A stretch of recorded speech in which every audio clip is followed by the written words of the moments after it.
O que eu vou falar agora é a real violação da soberania brasileira e está ocorrendo através da China. A China está violando a nossa soberania nacional e não tem ninguém falando sobre isso. Não tem mídia tradicional, não tem deputado, vereador, senador, presidente, judiciário, STF, Deus do Olimpo, não tem ninguém falando sobre isso. E é extremamente grave.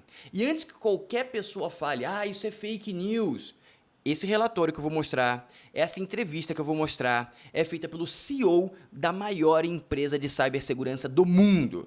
Ela vale bilhões de dólares. Por que eu estou falando isso? Porque se uma empresa que vale bilhões de dólares emite um relatório falso que acusa um país de violar a soberania nacional de outro país, o país, qualquer um dos dois, pode ir lá e processar essa empresa. E vai ser indenizado em bilhões de dólares, porque é um dano colossal. Um dano que deveria ser colossal, que no Brasil não está sendo, porque não tem nenhum meio de comunicação passando isso. Eu só achei essa notícia num site de tecnologia que fala de cibersegurança, depois eu entrei no site da empresa, baixei o relatório, achei uma entrevista do CEO dessa empresa citando isso e eu pensei, caramba, provavelmente é verdade. E se não for verdade, eu recomendo muito que a PGR, qualquer advogado aí da União, vá lá e processe essa empresa. Por quê? Vamos ganhar bilhões de dólares de indenização e ajuda a tampar o rombo que esse governo está causando. Então fica a minha humilde recomendação.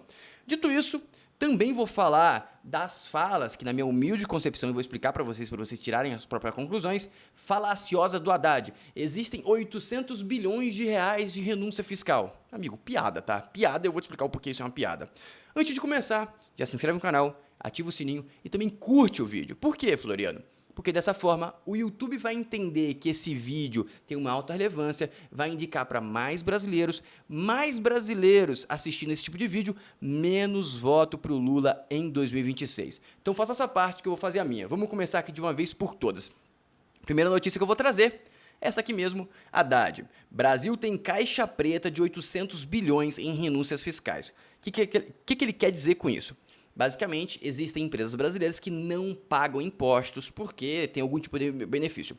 Existe uma parte disso aí que realmente são benefícios maliciosos, que você pode tirar e acabou, mas a maior parte são benefícios burros. Como assim benefícios burros? A gente tem vários benefícios lá para a Zona Franca de Manaus, que você pega uma empresa que deveria estar construindo perto de São Paulo, perto do Rio de Janeiro, que é o mercado consumidor, você coloca lá para a ponte que caiu, lá para Manaus. Aí a moto passa, chega peças da China por Santos, para em São Paulo, tem uma parte que é feita em São Paulo, manda para Manaus, de Manaus constrói a moto inteira com muita pouca tecnologia, não é que Manaus é um polo de tecnologia e lá é o Vale do Silício brasileiro, e aí faria sentido você fazer essa locomoção porque lá tem muito equipamento, muito CAPEX, muita coisa. Não é isso. Lá você só faz a montagem, você ganha o benefício tributário e a moto volta. A Moto Zero do Brasil é a moto mais rodada do mundo, porque ela anda mais de 5 mil quilômetros só de volta nesse meio do caminho. Ou seja, é uma grande vergonha. E esse é o tipo de benefício fiscal que provavelmente está incluso nesses 800 bilhões. O que você vai fazer, Haddad? Conta pra mim.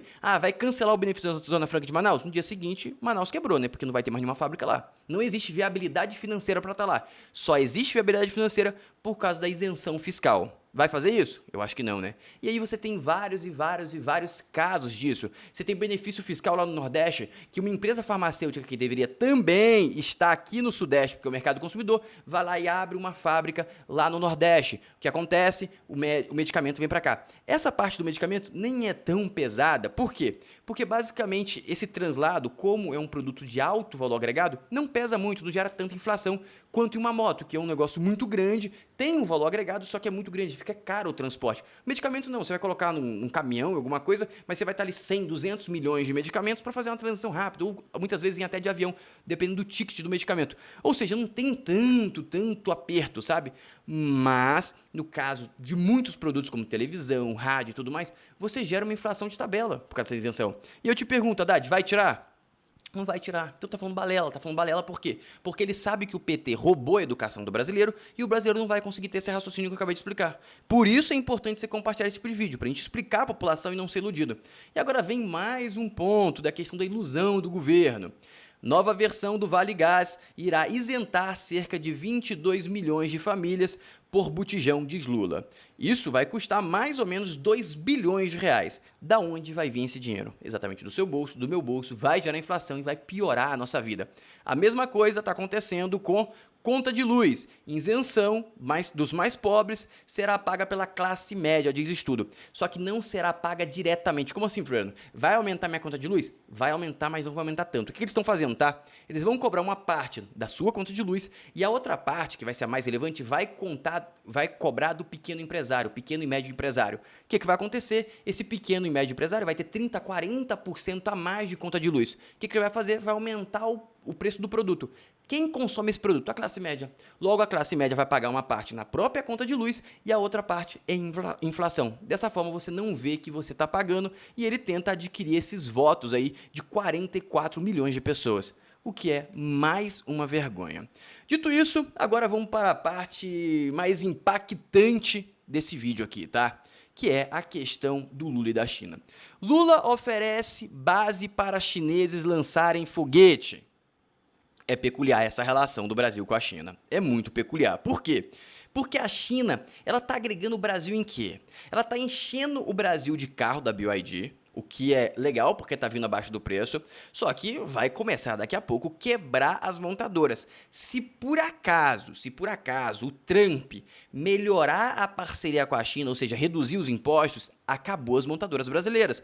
Porque as montadoras brasileiras estão vendendo quase nada dentro do Brasil. Mês após mês, trimestre após trimestre, cai a venda do Brasil, mas, em contrapartida, a produção está aumentando. Como assim, Bruno? Está aumentando a produção se não está vendendo dentro? Exatamente.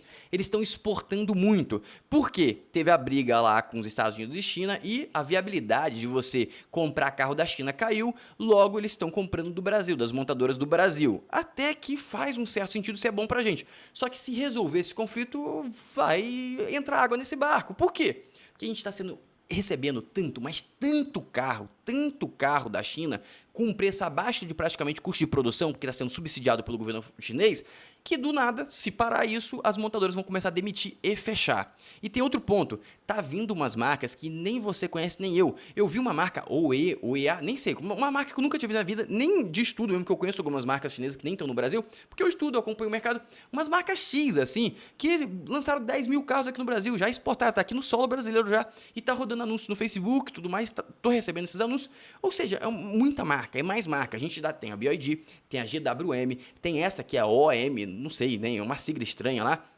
e tem mais umas 4 montadoras que vão vir, que já anunciaram. A Xiaomi vai vir também para o Brasil, ou seja, o Brasil vai virar um mercado de carro chinês. Não tem como competir com carro chinês.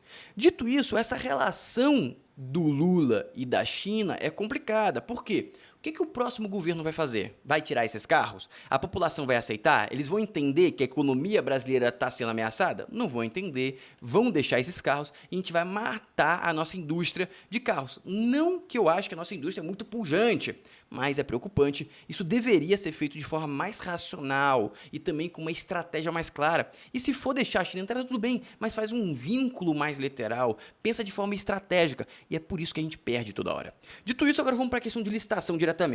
Gostaria de relembrar uma história do Bolsonaro. Bolsonaro libera Huawei no 5G, mas obriga a construção de rede de comunicação para o governo. Ele obrigou a construção de rede de comunicação para o governo, para a Huawei não cuidar disso e não invadir os sistemas. O Bolsonaro já tinha consciência e já entendia que a Huawei tinha aquela tensão ali que ela passava conteúdo para o governo chinês. Só que o preço era extremamente mais baixo. Se eu não me engano, o preço era 30% ou 40% do preço das americanas. Logo, faria sentido porque, querendo ou não, é um tamanho gigantesco esse processo de 5G e o Brasil não teria capital para fazer esse processo. Se fosse hoje, tá? Vamos supor se o Bolsonaro ou se o Trump fosse o presidente naquela época, ou se o Bolsonaro fosse hoje, fosse fazer essa negociação com o Trump como presidente, seria muito mais fácil, porque muito provavelmente o Trump daria um subsídio, porque os Estados Unidos ia ter que pagar 2, 3 bilhões de dólares, e isso para eles é peanuts para não deixar o conteúdo do Brasil ir para a China, os dados do Brasil irem para a China, e acontecer o que está acontecendo nesse exato momento. Olha só, acordo Brasil e Estados Unidos e leilão 5G. Bolsonaro entre pressão doméstica e tensões dos Estados Unidos e China. Basicamente, os Estados Unidos estavam pressionando o Brasil indiretamente, porque era na época do Biden, indiretamente para o Brasil não fazer isso. Só que não estava pressionando o suficiente para oferecer um subsídio, que eu acredito que seria a forma de pressão do Trump. E acabou que foi liberado, a Huawei ganhou isso, e eu nem sei se essa comunicação interna do governo foi vencedora. Mas, pelo governo que temos hoje, nem se a gente tivesse feito essa questão da comunicação interna, estaria muito seguro, porque veio a notícia da invasão. Mas antes de ir para a invasão literalmente, eu gostaria que vocês prestassem atenção nessas notícias, olha só. Empresa chinesa, State Grid, vence novo curso público no Brasil. Tem 2 pontos que eu gostaria que você observe. Esse curso público quer dizer licitação, tá? Gostaria de 2 pontos. Primeiro, State Grid. State Grid é linguagem exatamente inglesa. Logo, ele quer passar por uma empresa americana e não uma empresa chinesa, perfeito? Porque pelo você olhou, ó, State Grid Brazil Road, ou seja, logo uma empresa americana, certo? Não, é chinesa. Dito isso, a gente vê volumes muito grandes, 395 milhões de reais. E tem mais, tá bom? Essa é uma das licitações. A gente tem outra licitação. Estatal chinesa CRRC para compra de 44 trens do metrô de São Paulo por 3,1 bilhões de reais, beleza? E olha só, isso aqui é uma estatal, uma empresa estatal diretamente. A gente tem as estatais e a gente tem as semi-estatais, que são empresas privadas, na teoria, que recebem subsídio. E aqui temos mais um ponto que eu achei interessante, e essa aqui é a essência que o CEO da empresa lá, que eu falei que é gigante de cibersegurança, cita exatamente onde fica o ataque hacker da China. Gigantes chinesas dominam licitações no Brasil de energia e infraestrutura. Presença se consolida com bilhões em investimentos. Lembrando, isso aqui saiu antes, tá? Desse relatório, antes dessa entrevista. Ou seja, a China está dominando o mundo. Dominando o mundo não, dominando o Brasil. Pequim toma o controle silenciosamente. Empresas chinesas ganham espaço em licitações públicas e passam a liderar projetos cruciais de energia limpa, rodoviária e também ferroviária no país. A nova onda de licitação vencida por companhias como State Grid, BYD, Huawei e CCCCC evidencia essa expansão silenciosa, mas profundamente transformadora.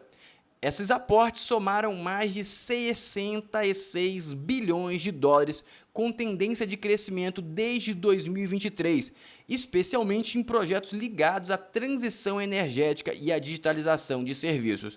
Qual que é o legal deles estarem nesses serviços? Porque imagina se eles colocam um chipzinho ali para desligar a energia, se eles colocam um chipzinho ali para um chupacabra de informação. Ah, Francisco, isso não é devaneio? Não, não é devaneio.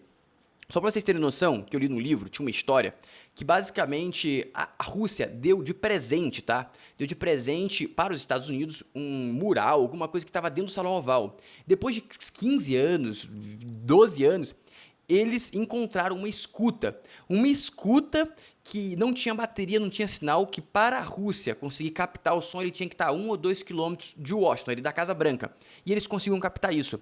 Ou seja, o nível de espionagem do mundo é em outro patamar. Então faz total sentido, isso sim está acontecendo, isso aqui não é teoria da conspiração, isso é realidade. Se você olha na história, você vai ver vários momentos. E tem outro momento também que é crucial, como que a espionagem, a inteligência do mundo, ele se empenha em fazer as coisas.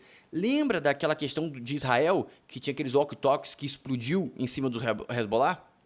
Amigos, os caras criaram uma empresa, criaram uma linha de produção, colocaram um químico substituindo a bateria especificamente, compraram uma empresa. Então, a inteligência do mundo cada vez se refina mais. Ou seja, a gente dá a ferrovia, energia para uma ditadura montar é muito, mas muito arriscado. É muito arriscado. Eu acho que nesse exato momento o mais arriscado é as informações, tá? Mas isso aqui também é arriscado. Agora vamos para o relatório, tá? Não está enquadrado perfeitamente o relatório, eu vou usar só de amostragem para vocês, porque eu vou pegar mais a parte das falas do CEO, tá? A empresa é a CrowdStrike, esse relatório é de 2025, saiu muito recentemente, e antes que alguém vá falar, é uma empresa de fundo de quintal, nunca ouvi falar, é uma empresa que vale 117 bilhões de dólares. E hoje está subindo 6%. Alguma coisa aconteceu aí que ela está subindo bastante. Ou seja, é uma empresa que tem respaldo. Se você acha que isso é fake news, se você acha que isso é mentira, se você acha que as falas do CEO não condizem com a verdade, eu te recomendo pegar e processar. Eles têm um capital de mercado aí muito grande para te pagar alguns bilhões tranquilamente. Se eles pagam 1 bilhão, é menos de 1% do que eles valem no mercado e não vai ser uma multa tão ofensiva para matar o negócio. É uma multa que é bem comum nos Estados Unidos contra grandes empresas quando eles fazem coisas muito ruins, como, por exemplo, acusar a violação da soberania de um país, acusando um país de ter violado a soberania de outro país. Dito isso, tem esse relatório aqui, que eu não vou utilizar ele para mostrar para vocês, porque é bem grande. Eu selecionei, na realidade, é bem legal o relatório, eu recomendo vocês buscarem depois para ler, é bem interessante, mas o que eu vou pegar para mostrar para vocês é a entrevista, na verdade, um trecho da entrevista que eu achei extremamente pertinente e relevante do CEO da CrowdStrike, tá bom? Então vamos começar aqui, ó. Cybercriminosos internacionais atacam Latam. Há dois tipos de fontes para isso, a doméstica e a externa. A doméstica é feita por agências de seguranças públicas e inteligência em toda a América Latina. As externas são as mais preocupantes. Segundo a Damares, afirmou em entrevista que a América Latina, e o Brasil em especial, são alvos de países como China e Coreia do Norte no que toca à cibersegurança. Porém, os ataques não seriam relacionados a ransomwares e malwares, mas sim a invasões voltadas ao recolhimento de inteligência em dados. Entendeu por que eles estão tão interessados em ganhar a licitação? Entenderam? Mas vamos continuar. Essas fontes vêm da China e da Coreia do Norte, e em particular a China está usando a diplomacia da dívida, nota do Tecmundo, termo que descreve uma relação financeira internacional em que o país credor consegue dívida a uma nação tomadora para aumentar a sua influência na política do credor. Exatamente isso. E por isso que ele está ganhando licitação, entenderam? Está tentando aumentar a sua influência na região, fechando negócios. Então, se uma ferrovia de alta velocidade no Brasil, extração de energia ou um grande projeto de infraestrutura no Equador, os chineses querem ganhar essa obra e vão oferecer os lances mais baixos, acusa Meres. Como que funciona a licitação de infraestrutura? Basicamente, a gente faz um leilão invertido. Quem oferece o menor preço, você dá. Vamos supor, quero construir uma ponte e aí eu tenho um orçamento no máximo 100 milhões, falo, ó, quem oferecer menos de 100 milhões, a gente começa o leilão por aí. Aí uma empresa oferece 90, 80 e vem a China oferece 79. Uma ofereceu 80, ela ofereceu menos 1 milhão, ganhou. Perfeito, certo? Mas se ela tivesse a informação de todos os lances de todas as empresas? É isso que ele acusa aqui. O VP confirma que atores internacionais hackeiam empresas em editais para superar a concorrência. Eles vão hackear o governo brasileiro, por exemplo, para roubar informações e ganhar essa obra. A maneira de saber que estão oferecendo lances baixos é hackeando todas as empresas que estão tentando concorrer nessa obra. E se for um projeto civil, um projeto governamental, eles vão hackear o governo brasileiro, por exemplo, para roubar as informações e ganhar essa obra, porque com essa obra eles podem trazer outras tecnologias chinesas. Meyer também cita a Huawei, que, por exemplo, já foi banida dos Estados Unidos. Eles podem trazer a Huawei, ZE, Alibaba, Temu e todas essas coisas, e isso ajuda a aumentar a dependência do Brasil da China. Isso significa que eles têm mais influência, assim eles trabalham em toda a América Latina. Também, por exemplo, para fazer com que os países não reconheçam Taiwan, mas apenas a China. E eles estão tentando substituir o dólar americano, estão tentando fazer isso para aumentar a influência chinesa na região e se tornar uma potência global. Ou seja, é um grande movimento que ninguém está falando sobre. E reforçando, isso aqui foi dito por uma empresa que vale mais de 117 bilhões de dólares. Se alguém discordar da veracidade, vai lá e processa o cara. E eu errei, ele não é o senhor, é o vice-presidente, é o VP ali. Mas obviamente que é um cara do alto escalão de qualquer forma, vinculado completamente à empresa, falando em nome da empresa e com certeza gera um passivo jurídico se você conseguir provar que isso é falso.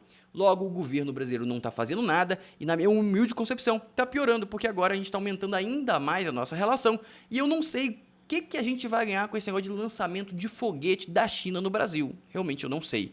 Mas vai aumentar a influência da China aqui, ele vai adicionar mais tecnologia aqui, o que vai acontecer? Mais dados, eles vão dominar o Brasil em licitação, e isso é muito, mas muito perigoso. Mais um motivo para a gente substituir esse governo em 2026. Se você quer ajudar a fazer isso, compartilhe esse vídeo, porque brasileiro informado não vota na esquerda, não vota no Lula. Então faça o seu papel, que eu faço o meu papel de te informar. Um abraço e até o próximo vídeo.